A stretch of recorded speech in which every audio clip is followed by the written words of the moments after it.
Ladies and gentlemen, your favorite white Zionist colonizing prince, Tal the Traveling Clack, coming to you live from the United States of America. Let's take a look at this clip from Jerusalem Post, I believe.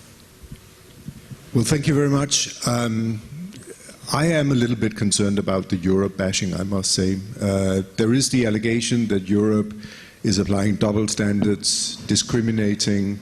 There was the issue of the proportionality and the civilian casualties in the Gaza conflict. Let me make this point. I think Israel should insist that we discriminate you, that we apply double standards. This is because you are one of us. We are not looking to Israel, and sometimes the response on the part of some Israeli interlocutors is, look what's going on in Syria, look what's going on elsewhere. Those are not the standards that you are being judged by. It's not the standards that Israel would want to be judged by. So I think you have the right to insist that we apply double standards and put you to the same standards as all the rest of the countries in the European context. But isn't it kind of patronizing to the Palestinians to say that we hold Israel to a higher standard than we hold you? I'm not sure it is. I think there is a situation where we recognize that there is a very strong, one very strong party in the conflict and a much weaker party.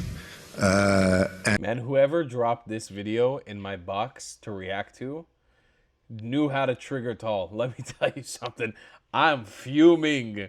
I'm going to let this play out, but I am fuming right now. And those of you guys watching me for a while now, you know exactly what I'm thinking. I'm thinking, you son of a bitch. You son of a son. You son of a mother. I'm going to get you. In that respect, I think engaging our long-standing partner Israel, with whom we have extensive cooperation in trade and cultural affairs, whatever, in a different fashion that we engage others is natural. So I think that this patronizing attitude towards us, that we should be happy that you have a separate standard for Israel, is really, I'm sorry, is a statement of contempt for our intelligence. I consider it to be an obsession. I consider Europe's keen interest in the Middle East, specifically Israel, to be an obsession, and it's an obsession that Jews have seen from Europeans from the time of Jesus, and we know what it is. That's one thing. The other thing here is, you know, we have this whole common culture. I mean, really? You know, we respect international law. You guys make it up. There is a binding UN Security Council resolution, Chapter 7 from 2001, 1373, that bars every single UN member nation from funding or otherwise supporting in any way terrorist organizations. And you guys are funneling billions of euros into rebuilding terrorist-controlled Gaza. All right? This is in contravention of binding international law that you signed on to. Now, on the other hand, there's imaginary international law that says that you are required to sanction Jewish projects from Jerusalem and Judea and Samaria. There is no such binding law. You guys are funding settlements in Western Sahara. You're funding them. You're funding them directly. So, you know, this is not a double standard. This is a singular standard for Israel. It's not about international law. It's about an obsessive, compulsive need to constantly pick at the Jewish state. And no, I don't want to be proud that you're looking at us in a different standard from our neighbors, because you're not looking at our neighbors as human beings. What you're saying is they're objects. The only actor in this entire region are the people they're trying to annihilate. And the only people who are supposed to be judged for our actions, and always poorly, are the people who are doing everything possible, more than Europe, right? More than the United States, more than anybody, in order to protect the lives of the Palestinians.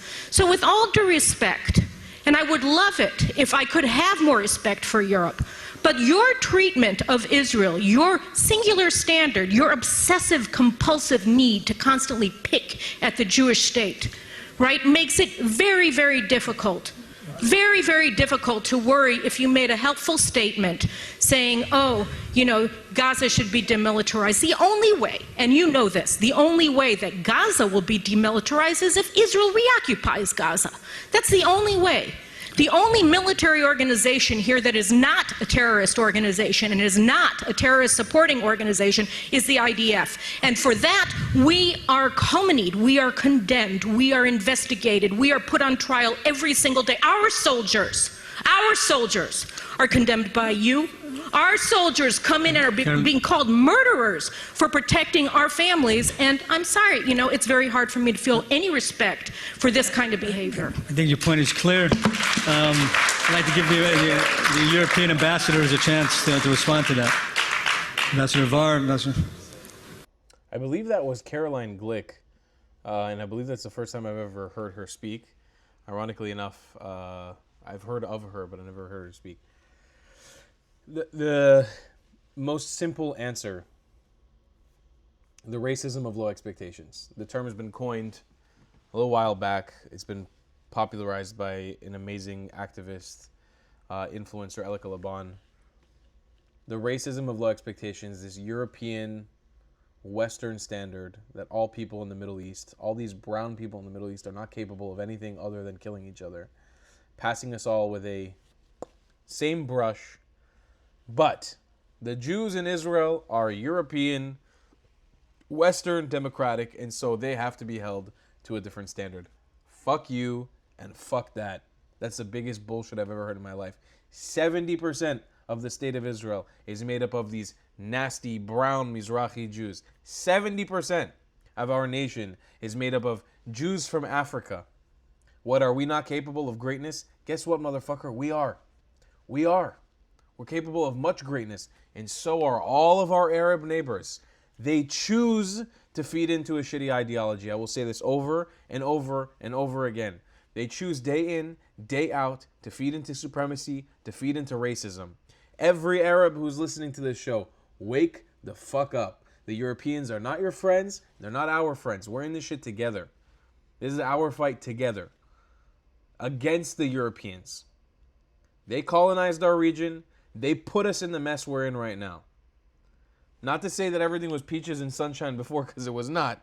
We were fighting each other before, and you guys were massacring Jews left and right, and every ethnic minority before that too.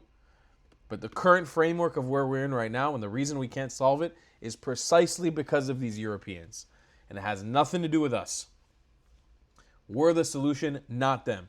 The more we block out the noise from Europe, the more we push away European opinions, the more we push away what Europe says, the faster we get to a solution, in my humble opinion. Europe should have zero involvement in the land that they colonized and then subsequently destroyed, and keep propagating and funding terrorist groups the way that Caroline Glick said so eloquently. Screw off, Europe. That's all I have to say. With love. See you guys in the next one. I love you a long time. Goodbye, Clive.